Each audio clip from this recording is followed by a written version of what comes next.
दोस्तों बिहार चुनाव ने सब दूध का दूध और पानी का पानी कर दिया भाई। वोट चोरी पकड़ी गई। आखिरकार दोस्तों फंस गए मोदी जी, अमित शाह और ज्ञानेश जी।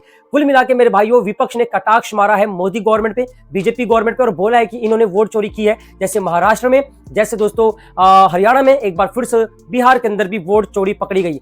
आपको बता दूं दोस्तों कि इल्जाम लगाए जा रहे हैं सोशल मीडिया पे, इसके अगेंस्ट में नारेबाजी चल रही है। और बिहार में जो भी एक तरफा चुनाव हुआ जिसमें एनडीए को 200 सीटें और बाकी को दोस्तों 48 सीट मिली है, भाई कहा जा रहा है कि अमित शाह जी ने भी खुद गणना की थी कि 160-165 सीटें मिलेगी एनडीए को, लेकिन 200 सीट, भाई ये क्या है यार। एक तरफा जीत हो गई भाई, पूरे बिहार में आरजेडी को खत्म कर दिया। और ये कैसे पॉसिबल हो पाया भाई। लोगों सोशल मीडिया पे कटाक्ष मारा जा रहा है, लोगों के रिएक्शन आ रहे हैं, वहां के स्थानीय निवासी के भी कुछ रिएक्शन आ रहे हैं कि जिन लोगों ने आरजेडी को वोट दिया था, कांग्रेस को वोट दिया था, कहा जा रहा है कि भाई हमारे वोट कहां गए।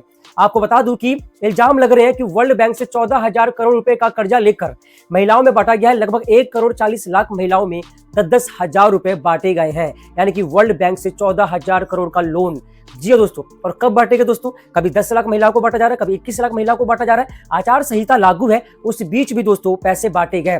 कुल मिला के बिहार में इस विधानसभा चुनाव में बहुत गंदी राजनीति खेली गई है भाई। आपको बता दूं कि एक महिला के खाते में 10,000 पहुंचे तो दूसरी महिला ने 4 को बताया, 4 ने 8 को बताया, 8 ने 16 को बताया। अब ऐसे करते करते भैया कुल मिला के सबने बोल दिया कि भैया हमें तो नीतीश से पैसे आ रहे हैं, नीतीश से पैसा आ रहा है, किसको वोट देना है? नीतीश सरकार को वोट देना है। तो भाई इल्जाम पूरी तरीके से लग रहे हैं। क्या ईवीएम की ईमानदारी खत्म हो गई है या बैलेट पेपर पे अब वोट दिया जाना चाहिए, क्योंकि ईवीएम हैक हो जाता है। इसके अलावा आचार संहिता में भी, जहां पर इलेक्शन कमीशन ऑफ इंडिया की निगरानी में ये सब चीजें हो रही थी, सबसे मूलभूत बात यह है कि ज्ञानेश जो इलेक्शन कमीशन ऑफ इंडिया के अध्यक्ष है, वो भी कहीं ना कहीं खामोश बैठे रहे। एसआईआर का प्रोसेस का सही तरीके से यूज नहीं किया गया। अगर ऐसा एसआईआर का प्रोसेस का सही तरीके से यूज होता तो शायद बात कुछ और ही होती।